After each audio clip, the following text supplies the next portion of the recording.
Assalomu alaykum va rahmatullohi va barakatuh. Qanotim kuzatuvchilar, kanalimga xush kelibsiz. Bugun sizlar bilan keskan oshi, ya'ni ugura tayyorlaymiz. Ishni bismillah deb xamirni qorishdan boshlaymiz.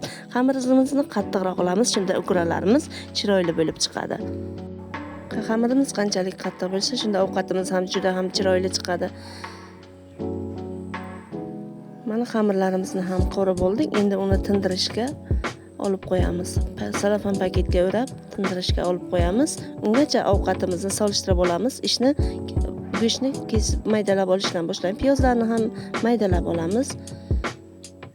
Men shunday kesaman. Piyozlarni ezilib tezda pishishda yordam beradi. Endi esa bulg'or qalampirlarni ham shunday mayin kesib olamiz.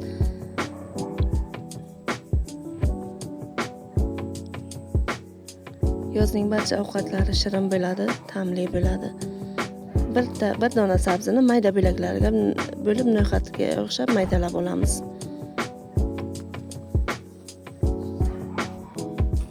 Qozonga yog'ni qizdirib, go'shtni solib qovurib olamiz.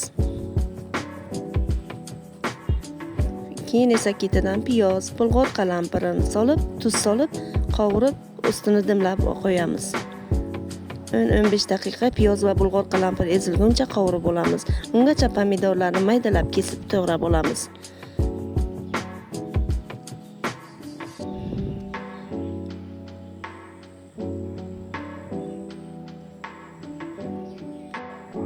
Pomidorni kesib bo'lgandan so'ng dam olgan xamirni bo'laklarga bo'lib zuvala qilib olamiz. Men ko'p xamir oldim. Qolgan ovqatlarga ishlatish uchun xolodilnikka qo'yib qo'yaman. Mana qovurilgan piyozni ketidan no'xat, maydalangan sabzi va kartoshkani solib qovurib olamiz yana.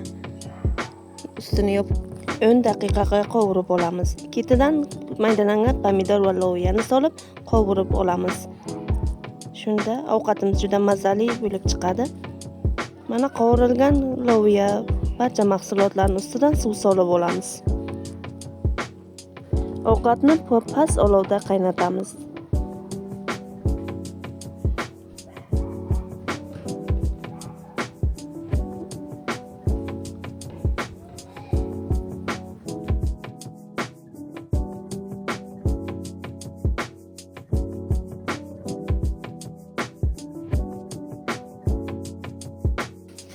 Ovqatimiz chiroyli bo'lib qaynab chiqdi. Ungacha endi xamirni yoyib kesib olamiz. Mana shunday yupqa qilib yoyamiz xamirni.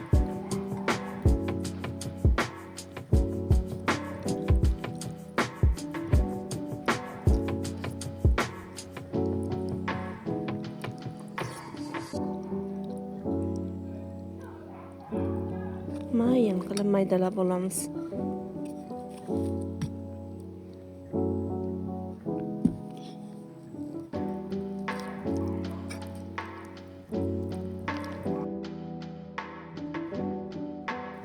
Mana ovqatimiz ham pishib tayyor bo'ldi. Endi kesilgan xamirlarni solib qaynatib olamiz.